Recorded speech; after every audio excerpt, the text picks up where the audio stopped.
Hello दोस्तों, the Gurukul में आपका स्वागत है। दोस्तों आज हम बात करेंगे वेव एंड साउंड। तो सबसे पहले हम बात करेंगे वेव क्या है। वेव जो है दोस्तों एक डिस्टरबेंस है। वेव क्या है? एक डिस्टरबेंस है। इसमें क्या होता है? इसमें क्या होता है कि वेव एक डिस्टरबेंस है। इसमें क्या होता है, बिना पार्टिकल्स का मूवमेंट के, नो मूवमेंट, कोई मूवमेंट नहीं होगा पार्टिकल्स का, ठीक है। एनर्जी को कैरी करता है, ठीक है। दोस्तों ये 3 लाइन में हमने आपको वेव का डिफिनीशन बता दिया। वेव जो है एक डिस्टरबेंस है जो बिना किसी पार्टिकल के मूवमेंट के, बिना पार्टिकल के मूवमेंट के एनर्जी को कैरी करता है, ठीक है। ठीक है, तो दोस्तों वेव क्या है आप समझ गए होंगे, ठीक है। वेव एक डिस्टरबेंस है जो किसी मीडियम के पार्टिकल को कोई डिस्टर्ब नहीं करते, यानी उसके एक्चुअल पोजीशन से उसको डिस्टर्ब नहीं करता है, ठीक है, और एनर्जी को कैरी करता है, ठीक है। तो दोस्तों एक एग्जाम में ऑब्जेक्टिव क्वेश्चन क्या आया था, in wave displacement of particles takes place, yes या नो। तो डिस्प्लेसमेंट पार्टिकल्स का होता ही नहीं है, नो डिस्प्लेसमेंट, नो मूवमेंट, ठीक है। अब हम बात करते हैं टाइप्स ऑफ वेव। वेव के टाइप कितने होते हैं, ठीक है दोस्तों। तो हम बात करेंगे, there are 2 types of wave. Wave के कितने टाइप्स होते हैं? 2 टाइप्स होते हैं। पहला होता है दोस्तों मैकेनिकल वेव और दूसरा होता है नॉन मैकेनिकल वेव। MECH से लिख रहे हैं दोस्तों। अब बात करेंगे हम मैकेनिकल वेव क्या है, नॉन मैकेनिकल वेव क्या है। मैकेनिकल वेव जिसके ट्रांसपोर्टेशन के लिए मीडियम की आवश्यकता होती है, ठीक है, और नॉन मैकेनिकल वेव जिसके ट्रांसपोर्टेशन के लिए कोई मीडियम की आवश्यकता नहीं होती है, नो मीडियम, ये कहीं भी ट्रेवल कर सकते हैं, ठीक है। मैकेनिकल वेव के एग्जांपल क्या हो जाएंगे दोस्तों? Sound waves. साउंड को ट्रेवल करने के लिए क्या चाहिए? मीडियम चाहिए, क्योंकि साउंड वैक्यूम में ट्रेवल नहीं करता है। क्यों? क्योंकि वहां पे मीडियम ही नहीं है। और नॉन मैकेनिकल वेव में हम लाइट ले सकते हैं, इलेक्ट्रोमैग्नेटिक वेव्स ले सकते हैं, ठीक है, ठीक है। तो अब हम बात करेंगे दोस्तों मैकेनिकल वेव क्या है, नॉन मैकेनिकल वेव क्या है, ठीक है, ठीक है।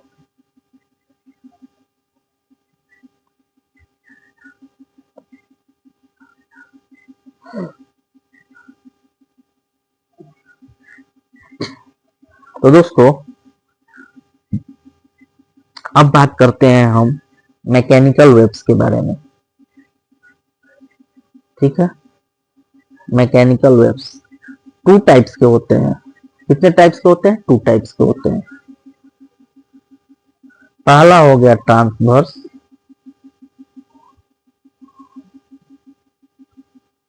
और दूसरा हो गया लॉन्गिट्यूडनल। लॉन्गिट्यूडिनल। अब हम बात करेंगे ट्रांसवर्स वेव क्या है, लॉन्गिट्यूडनल वेव क्या है, ठीक है दोस्तों। तो देखिए ट्रांसवर्स वेव क्या है, अभी हम बात कर रहे हैं ट्रांसवर्स वेव के बारे में, ठीक है, ठीक है। तो चलिए दोस्तों अब हम बात करेंगे ट्रांसवर्स वेव, ठीक है, जिसको हम टी वेव भी लिख सकते हैं। ट्रांसवर्स वेव पहला, ये देखिए दोस्तों, ये हो गया हमारा वेव, डायरेक्शन ऑफ वेव, ठीक है। ये होंगे पार्टिकल्स, ये ऊपर जा रहा है नीचे आ रहा है, पार्टिकल्स ऊपर जा रहा है नीचे आ रहा है, ये ऊपर जा रहा है नीचे आ रहा है, ध्यान से समझिएगा दोस्तों। ये होंगे पार्टिकल्स, किसके पार्टिकल्स? मीडियम के पार्टिकल्स जिसमें वेव ट्रेवल कर रहा है। ये हो गया डायरेक्शन ऑफ वेव, ये होंगे पार्टिकल्स ऑफ मीडियम। तो दोस्तों वैसा वेव जिसमें पार्टिकल्स और वेव का डायरेक्शन कैसा हो? परपेंडिकुलर हो, एक दूसरे के परपेंडिकुलर हो, यानी वैसा वेव जिसमें जो पार्टिकल्स ऑफ मीडियम के क्या हो? परपेंडिकुलर ही जा रहा हो, यानी पार्टिकल्स के परपेंडिकुलर ट्रेवल करे, वैसे वेव को आप क्या कहोगे? ट्रांसवर्स वेव कहोगे। इसका एग्जांपल होता है दोस्तों wave on surface of water, wave on surface of water, wave on string. String में जो वेव होता है वो कौन सा वेव होता है? ट्रांसवर्स वेव होता है, ठीक है दोस्तों, ठीक है। सरफेस पे वाटर का जो वेव होता है वो कौन सा वेव होता है? ट्रांसवर्स वेव होता है, ठीक है, ठीक है। तो दोस्तों ट्रांसवर्स वेव क्या है? वैसा वेव जिसमें वेव का डायरेक्शन पार्टिकल्स ऑफ मीडियम के परपेंडिकुलर हो वैसे वेव को क्या कहेंगे, ट्रांसवर्स वेव कहेंगे। ठीक है, ठीक है। अब हम बात करते हैं लॉन्गिट्यूडनल वेव के बारे में। ठीक है दोस्तों, लॉन्गिट्यूडनल वेव को एल वेव भी लिख सकते हैं हम दोस्तों। ठीक है, एल वेव। इसमें क्या होता है, इसमें देखिए, ये हो गया हमारा लॉन्गिट्यूडनल वेव, ये हो गया डायरेक्शन ऑफ वेव, ये होंगे particles of medium, particles of medium. ऐसे जा रहा है या ऐसे जा रहा है, ऐसे भी जा सकता है। तो दोस्तों वैसे वेव जिसमें पार्टिकल्स ऑफ मीडियम और वेव का डायरेक्शन क्या हो, पैरेलल हो। ठीक है, पैरेलल हो, वैसे वेव को आप क्या कहोगे, लॉन्गिट्यूडनल वेव कहोगे। ठीक है, ठीक है। यानी थीटा कितने डिग्री का होगा, 0 डिग्री का होगा। और ट्रांसवर्स वेव में थीटा कितने डिग्री का हो रहा था, 90 डिग्री का हो रहा था। किसके बीच, वेव और पार्टिकल्स ऑफ मीडियम के बीच। ठीक है, ठीक है। इसका एग्जाम्पल क्या होगा दोस्तों, तो साउंड वेव जो है लॉन्गिट्यूडनल वेव है। ठीक है, ठीक है। तो चलिए दोस्तों, हमने आपको वेव के बारे में बता दिया। अब नोट्स में जो है उसको मैं आपको बताता हूं। तो चलिए अब हम देखेंगे दोस्तों, जैसा कि मैंने आपको पहले ही बताया था, सबसे पहले वेव का डिफिनीशन बताया। वेव का डिफिनीशन में मैंने आपको क्या बताया, wave is a disturbance which carries energy without transportation of particles of medium. Wave क्या है, वेव एक डिस्टर्बेंस है जो कि एनर्जी को कैरी करता है without transportation of particles of medium, बिना किसी पार्टिकल के ट्रांसपोर्टेशन के। ठीक है, क्लियर है। टाइप्स ऑफ वेव में मैंने आपको क्या बताया था, मैकेनिकल वेव के बारे में बताया था, ये मैकेनिकल वेव। दूसरा non mechanical wave. Mechanical wave में क्या बताया था, जिसको ट्रांसपोर्ट के लिए मीडियम की आवश्यकता हो। ठीक है, ये वैक्यूम में ट्रेवल नहीं कर सकते, क्यों, क्योंकि वैक्यूम में कोई मीडियम नहीं है। ठीक है। नॉन मैकेनिकल वेव में क्या बताया था, wave which do not require any material medium to travel, कोई मीडियम की आवश्यकता नहीं है, कहीं भी ट्रेवल कर सकता है, यानी वैक्यूम में भी कर सकता है। ठीक है। एग्जाम्पल में इलेक्ट्रोमैग्नेटिक वेव है। ठीक है, ठीक है। इलेक्ट्रोमैग्नेटिक वेव जो है दोस्तों नॉन मैकेनिकल वेव है, लेकिन इनका नेचर कैसा होता है, ट्रांसवर्स वेव की तरह होता है। ठीक है। अब हम आगे बात करते हैं। अब हम बात करते हैं दोस्तों मैकेनिकल वेव्स के बारे में। मैकेनिकल वेव्स क्या थे, टू टाइप्स मैकेनिकल वेव के, transverse wave and longitudinal wave. Transverse wave में क्या बताया था, in transverse wave the constituents of the medium oscillate perpendicular, oscillate करता है यानी अप एंड डाउन होता है। तो दोस्तों आपसे क्वेश्चन पूछेगा अप एंड डाउन मोशन कहाँ होता है, तो अप एंड डाउन मूवमेंट जो है ट्रांसवर्स वेव में होता है। ठीक है, ठीक है। और थीटा कितने डिग्री का होता है, 90 डिग्री का होता है। ठीक है। और वही लॉन्गिट्यूडनल में क्या होता है, बैक एंड फोर्थ होता है। ये वेव प्रोपेगेशन हो गया और इसके इर्द गिर्द ऐसे ऐसे क्या होगा, बैक एंड फोर्थ मोशन होगा वेव का। ठीक है, ठीक है। साउंड वेव क्या है, लॉन्गिट्यूडनल वेव है। तो आप बता सकते हो अप एंड डाउन मूवमेंट कहाँ होता है, ट्रांसवर्स वेव में होता है। और लॉन्गिट्यूडनल वेव में क्या होता है, बैक एंड फोर्थ होता है। क्यों होता है, क्योंकि ये पैरेलल होता है। और इसमें क्यों होता है, क्योंकि ये परपेंडिकुलर होता है। ठीक है, ठीक है। तो अब हम आगे बात करेंगे दोस्तों।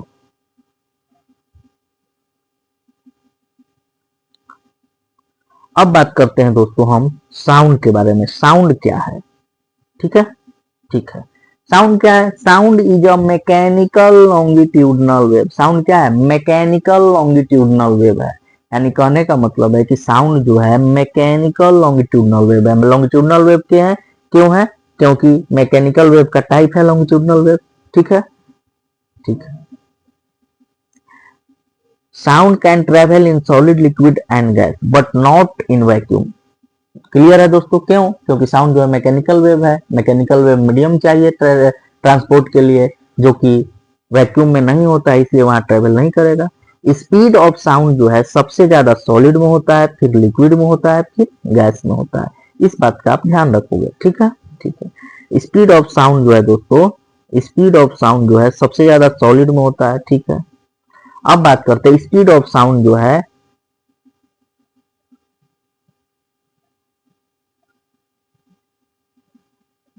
स्पीड ऑफ साउंड जो है दोस्तों,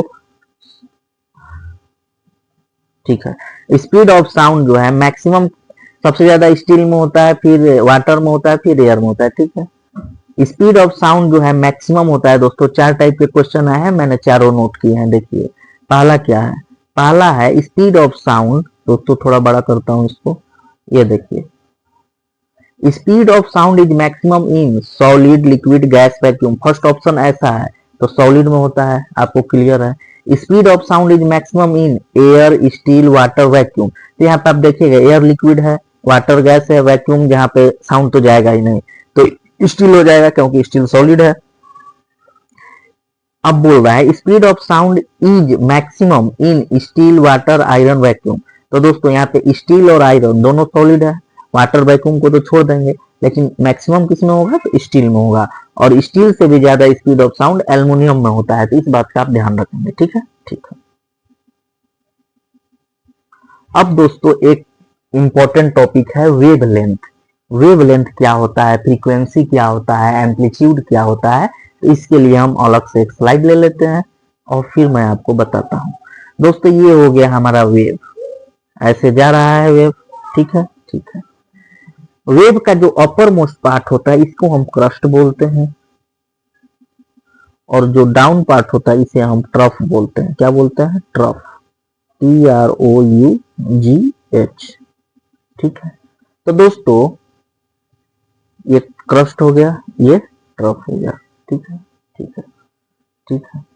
तो दोस्तों दो लगातार क्रस्ट या दो लगातार ट्रफ के बीच के डिस्टेंस को लैम्डा बोलते हैं, जिसे हम वेवलेंथ बोलते हैं। ठीक है, यहां तक दिक्कत है तो आप बताएंगे। दो लगातार क्रस्ट या दो लगातार ट्रफ के बीच के डिस्टेंस को हम लैम्डा बोलते हैं, वेवलेंथ बोलते हैं। यानी distance between two consecutive crest या distance between two consecutive trough लगातार होना चाहिए। ठीक है, ठीक है। तो दोस्तों जब दो कंसेक्यूटिव क्रस्ट के बीच डिस्टेंस लैम्डा है और दो कंसेक्यूटिव ट्रफ के बीच का डिस्टेंस लैम्डा है, तो दोस्तों एक क्रस्ट और एक ट्रफ के बीच का डिस्टेंस क्या होगा, half of wavelength, lambda by 2 हो जाएगा। यहां तक दिक्कत है तो आप बताएंगे। तो दोस्तों इससे रिलेटेड बहुत सारे क्वेश्चन एग्जाम में आते हैं, जैसे अभी मैं आपको बता रहा हूं।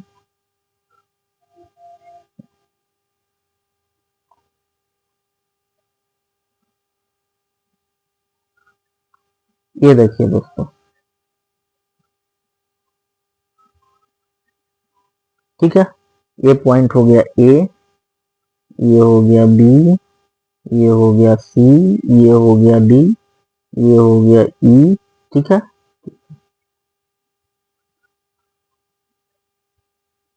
ठीक है, ठीक है। तो चलिए दोस्तों अभी आपसे क्या पूछेगा, अभी आपसे पूछेगा ए बी बराबर क्या होगा, पहला क्वेश्चन। दूसरा क्वेश्चन आपसे पूछेगा बी डी बराबर क्या हो जाएगा। ऐसे ही आपसे पूछ सकता है तीसरा में क्या पूछ सकता है दोस्तों, तीसरा क्वेश्चन पूछ सकता है डी बराबर क्या होगा। चौथा क्वेश्चन आपसे पूछ सकता है डिस्टेंस बिटवीन ए ई क्या होगा। ठीक है, ठीक है। एडी भी पूछ सकता है। ठीक है, मैं आपको सब से बारी बारी से सीरियल वाइज सारा डिस्टेंस बता दूंगा। ठीक है, आपसे बोला क्या है, आपसे बोला है सबसे पहले क्या देखना है, क्रस्ट और ट्रफ को देखना है। ये हो गया क्रस्ट, ये हो गया ट्रफ, ये हो गया क्रस्ट, ये हो गया ट्रफ, ये हो गया क्रस्ट। ठीक है, ठीक है। तो दोस्तों आपको मैंने क्या बोला था, दो लगातार क्रस्ट है तो डिस्टेंस क्या होगा, लैम्डा होगा। ये लैम्डा तो ये भी लैम्डा होगा। ठीक है, दो लगातार ट्रफ है तो डिस्टेंस क्या होगा, लैम्डा होगा, ये लैम्डा है। ठीक है, तो अभी आपसे एडी पूछ रहा है, तो एडी क्या है, दो लगातार क्रस्ट के बीच का डिस्टेंस यानी लैम्डा हो जाएगा। आपसे पूछा है बीडी, बी डी, तो बीडी क्या है, बीडी के बीच में एक क्रस्ट और एक ट्रफ बन रहा है यानी लैम्डा बाई 2 हो जाएगा। एक क्रस्ट और एक ट्रफ के बीच का डिस्टेंस क्या होता है, हाफ ऑफ वेवलेंथ, बताया हूं मैं। ठीक है, वैसे ही आपसे डी पूछ रहा है दोस्तों, डी और ई, डी और ई यानी एक ट्रफ और एक क्रस्ट के बीच का डिस्टेंस यानी लैम्डा बाई 2 हो जाएगा। ए पूछेगा दोस्तों, ए के बीच में क्या है, 1 2 और 3, तीन क्रस्ट है यानी दो क्रस्ट के बीच का लैम्डा होगा, तो तीन क्रस्ट के बीच में क्या हो जाएगा, 2 लैम्डा। ठीक है, ये लैम्डा और यहां से ये लैम्डा, दोनों के बीच का डिस्टेंस क्या है, ए ही है यानी ये 2 लैम्डा हो जाएगा। तो दोस्तों आपसे बीसी पूछ सकता था, एक क्रस्ट और एक ट्रफ के बीच का डिस्टेंस है, यानी लैम्डा बाई 2 हो जाएगा बीसी। उसी तरह आपसे बीडी पूछेगा तो लैम्डा बाई 2 हो जाएगा।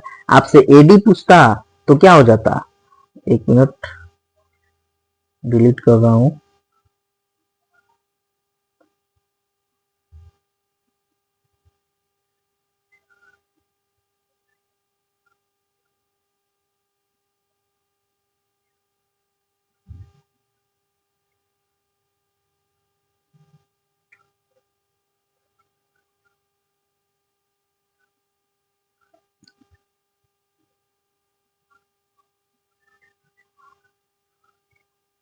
अब देखिए दोस्तों, ये पॉइंट हो गया ए, ये हो गया बी, और ये हो गया सी। सी नहीं मानिए, एक मिनट, इसको मान लीजिए डी, ठीक है, इसको मान लेते हैं डी। आपसे पूछा है ए बी बराबर क्या होगा, पहला।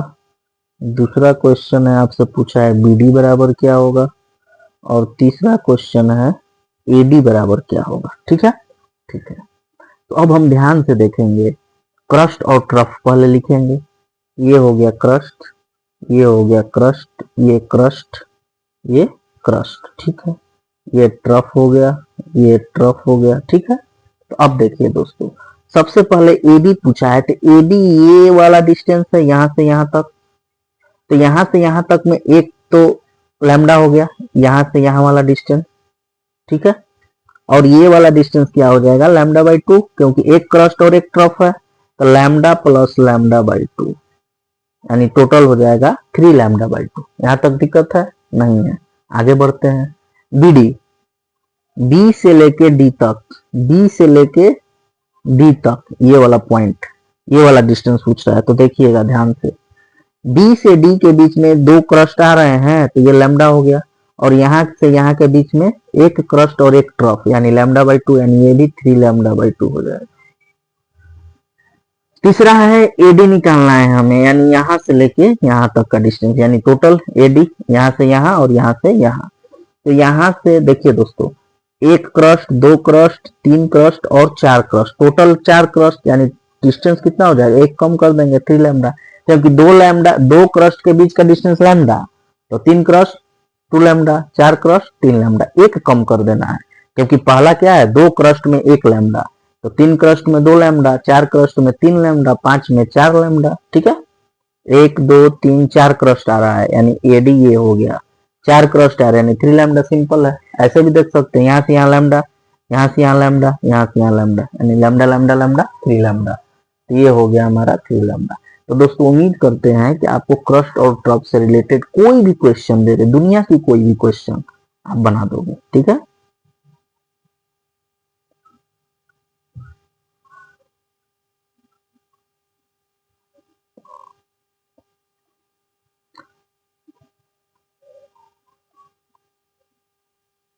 तो चलिए दोस्तों, अभी हम क्या बात कर रहे थे, ये हमारा वेव हो गया, ठीक है। हम बात कर रहे थे, सबसे पहला टर्म टॉपिक क्या था हमारा, वेवलेंथ।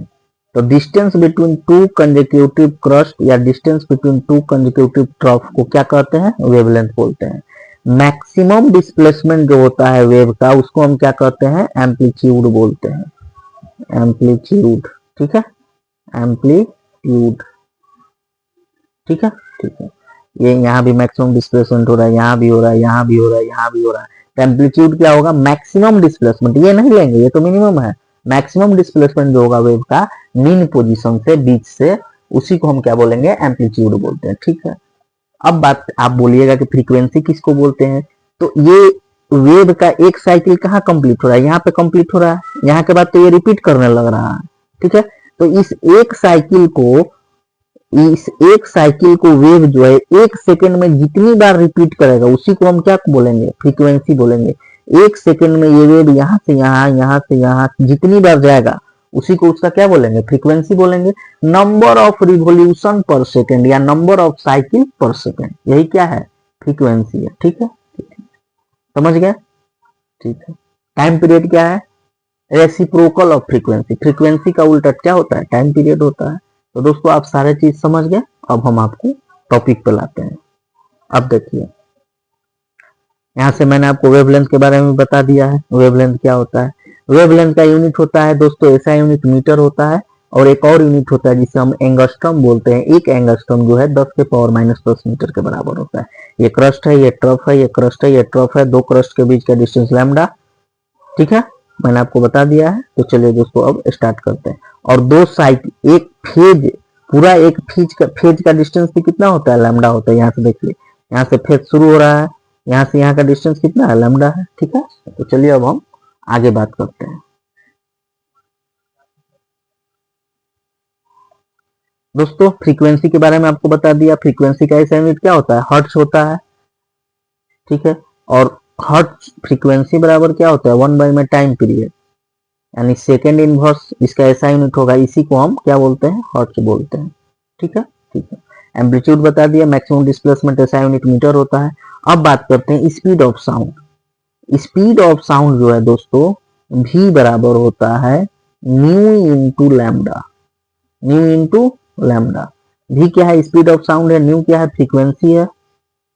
ठीक है, और लैम्डा क्या है? वेवलेंथ है। ठीक है, स्पीड ऑफ वेव क्या होता है? v बराबर फ्रीक्वेंसी इंटू लैम्डा। ठीक है, v बराबर न्यू लैम्डा बोलते हैं। यहाँ पे मैंने f लैम्डा बोले हैं ताकि आपको कोई कंफ्यूजन ना हो। ठीक है, ठीक है। अब बात करते हैं दोस्तों ऑडिबल रेंज। ठीक है, ऑडिबल रेंज फॉर ह्यूमंस। ठीक है, ठीक है। ये पढ़ने से पहले दोस्तों एक चीज मैं आपको बता रहा हूं दोस्तों। स्पीड ऑफ साउंड बराबर होता है न्यू इंटू लैम्डा, यानी फ्रीक्वेंसी इंटू लैम्डा। यानी फ्रीक्वेंसी जो है इनवर्सली प्रोपोर्शनल होता है वेवलेंथ का। इस बात का आप ध्यान रखेंगे, इसका यूज बहुत होगा। फ्रीक्वेंसी क्या होता है? इनवर्सली रिलेशन होता है, यानी फ्रीक्वेंसी बढ़ाएंगे तो वेवलेंथ कम होगा, वेवलेंथ घटाएंगे तो फ्रीक्वेंसी बढ़ जाएगा। ठीक है, ठीक है। ऐसा क्यों होता है? ये देखिए, ये हमारा वेव हो गया। फ्रीक्वेंसी क्या होता है? एक साइकिल को, ये यहाँ पे इसका एक साइकिल कंप्लीट हो रहा है, तो इस एक साइकिल को जितना एक सेकेंड में जितना बार चक्कर लगाएगा वही क्या होगा? इसका फ्रीक्वेंसी होगा। यदि हम वेवलेंथ को कम, वेवलेंथ क्या होगा? यहाँ से यहाँ तक का डिस्टेंस लैम्डा, क्योंकि एक साइकिल में जो डिस्टेंस होता है वो वेवलेंथ होता है, या दो क्रस्ट या दो ट्रफ के बीच का डिस्टेंस। ठीक है, तो अब देखिए, तो यहाँ से यहाँ क्या हो गया? वेवलेंथ हो गया। ठीक है, तो दोस्तों इस वेवलेंथ को यदि जैसे ही हम छोटा करेंगे, मान लीजिए ये साइकिल बना दिए, अब देखिए यहाँ पे वेवलेंथ छोटा कर दिए, तो यहाँ से यहाँ जाने में तो इसको कम समय लगेगा ना। तो जब समय कम लगेगा तो रिवोल्यूशन ज्यादा करेगा, यानी फ्रीक्वेंसी क्या हो गया? बढ़ गया। ठीक है, ठीक है। तो अब देखिए दोस्तों,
हाँ तो दोस्तों अब हम बात करेंगे इलेक्ट्रोमैग्नेटिक वेव्स।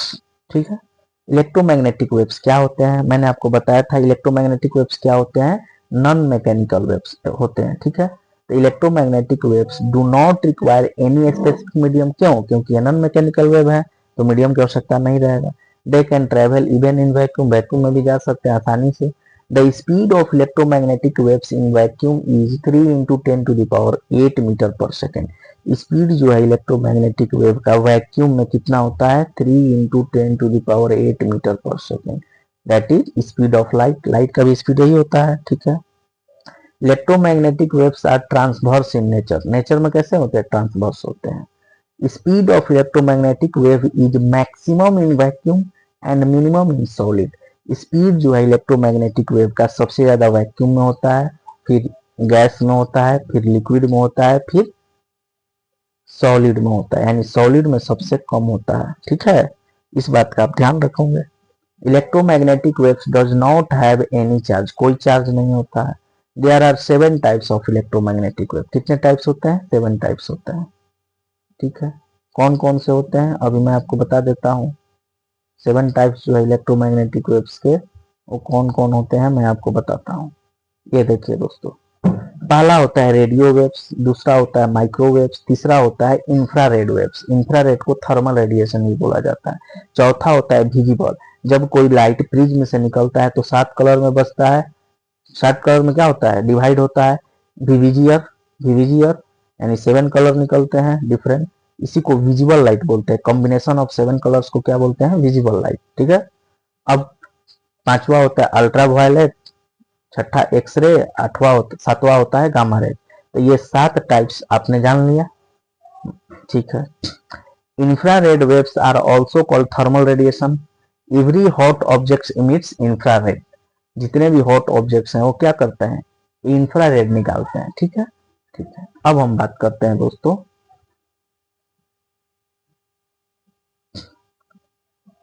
अब देखिए अल्ट्रा वायलेट रेज जो है उसके बारे में हम कुछ बात कर लेते हैं। अल्ट्रा वायलेट रेज 3 टाइप्स के होते हैं। पहला होता है ultraviolet C, ultraviolet B, ultraviolet A. तो अल्ट्रा वायलेट सी जो है सबसे ज्यादा डेंजरस होता है। अल्ट्रा वायलेट सी जो है क्या होता है, सबसे ज्यादा डेंजरस होता है।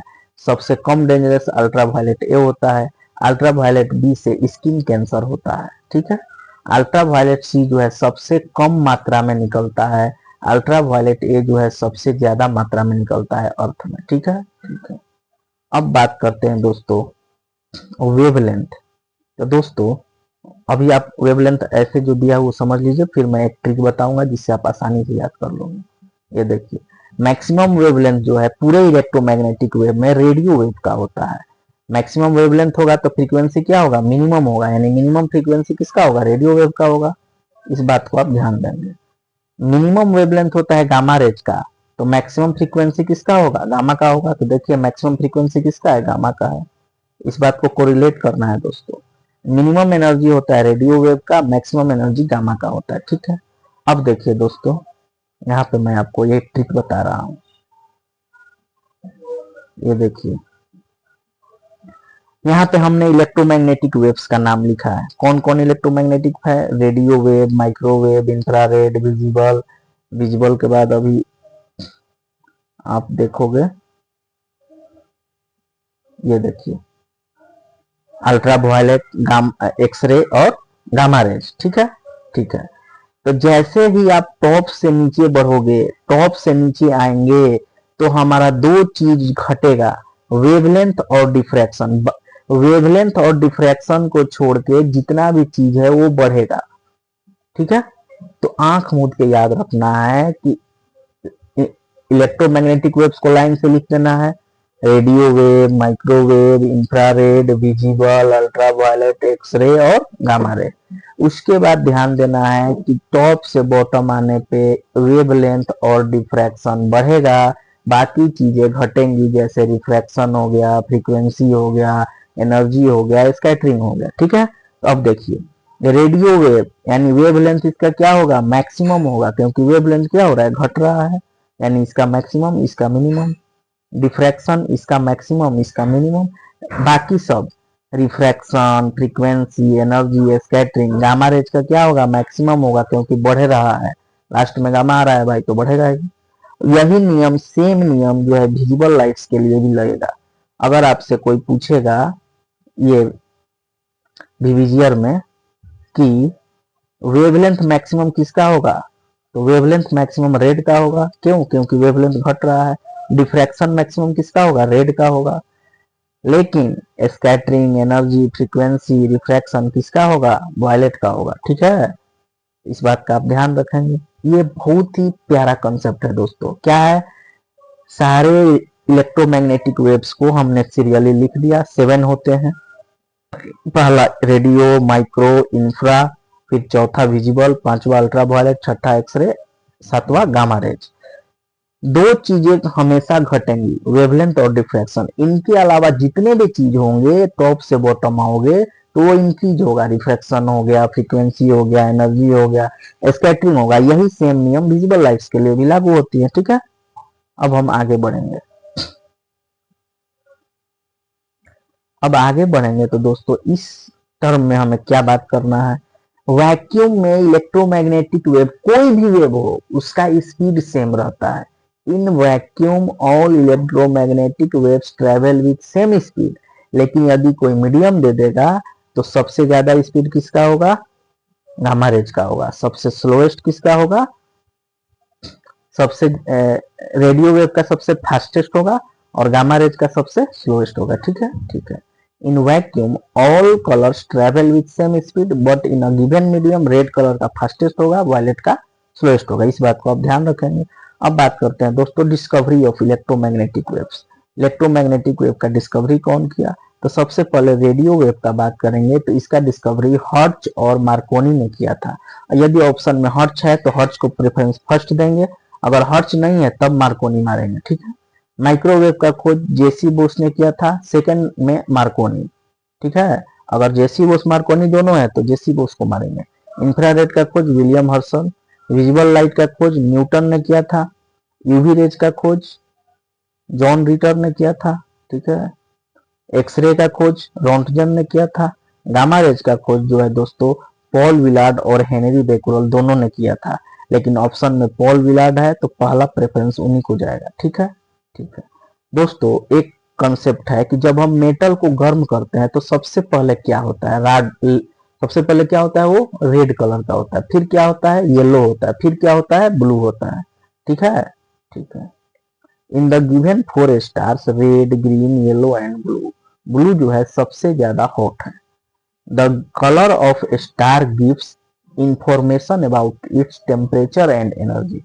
स्टार जो है उसका कलर क्या बताता है, टेम्परेचर और उसके एनर्जी के बारे में बताता है। ठीक है, टेम्परेचर जो है outer most surface of earth का 6000 केल्विन है, और इसको सेल्सियस में करेंगे तो 273 घटा देंगे, यानी 5727 डिग्री सेल्सियस। ठीक है, ठीक है।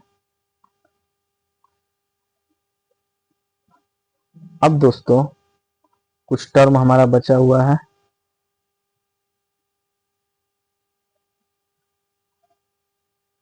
अब देखिए, to measure high temperature, high temperature को मेजर के लिए किसका यूज किया जाता है, पायरोमीटर का यूज किया जाता है। ठीक है, अब बात करते हैं usages. Radio active electromagnetic waves का यूज कहाँ कहाँ होता है। सबसे पहले होता है रेडियो वेव। तो रेडियो वेव का यूज रेडियो में होता है, डीटीएच में होता है, रडार, एयरफोर्स जो रडार यूज करता है उसमें किस चीज का यूज होता है, रेडियो वेव का। ठीक है, microwaves, microwave, mobile, Bluetooth, wifi, और जो पुलिस वाकी टॉकी में रडार यूज करता है वो किसका होता है, माइक्रोवेव। इस बात का ध्यान रखिएगा दोस्तों, बहुत बार आया है क्वेश्चन। माइक्रोवेव का यूज पुलिस जो रडार यूज करता है वो माइक्रोवेव का करता है, एयरफोर्स जो रडार यूज करता है वो रेडियो वेव का करता है। ठीक है, infrared, remote, night vision, camera, thermal imaging ETC में। Visible light in vision, photosynthesis, लिटी, लेजर लाइट एप्लीकेशन बाई। ठीक है, अब देखिए यूवी रेज। यूवी रेज का यूज होता है वाटर प्यूरिफिकेशन में किया जाता है, इन फोरेंसिक में किया जाता है, सन टैन में किया जाता है, विटामिन डी में किया जाता है। ठीक है, ठीक है। एक्सरेज का यूज रेडियोग्राफी में होता है, सिक्योरिटी स्कैनर में होता है। ठीक है, क्रैक्स का पता लगाने के लिए होता है। ठीक है, गामा रेज का यूज रेडियो एक्टिविटी, रेडियोथेरेपी, ठीक है, कैंसर में किया जाता है, पीटी स्कैन में किया जाता है, सीटी स्कैन में। The gamma rays used in radiation therapy are obtained from cobalt 16। Gamma rays का यूज जो है रेडिएशन थेरेपी में किया जाता है, वो कहाँ से ऑब्टेन्ड होता है? कोबाल्ट 16 से ऑब्टेन्ड होता है। तो दोस्तों, वेव और साउंड से रिलेटेड जितना भी इंपॉर्टेंट टॉपिक था हमने आपको बता दिया। नेक्स्ट वीडियो में हम 100 इंपॉर्टेंट क्वेश्चंस लेंगे। कितना? 100 इंपॉर्टेंट क्वेश्चंस साउंड का, और उसमें मैं आपको लगभग 50 न्यूमेरिकल्स कराऊंगा और 50 थ्योरेटिकल्स। ठीक है, तो दोस्तों उस क्लास को आप ध्यान से देखोगे। ठीक है, तो चलिए दोस्तों, सेशन को हम समाप्त करते हैं। जय हिंद।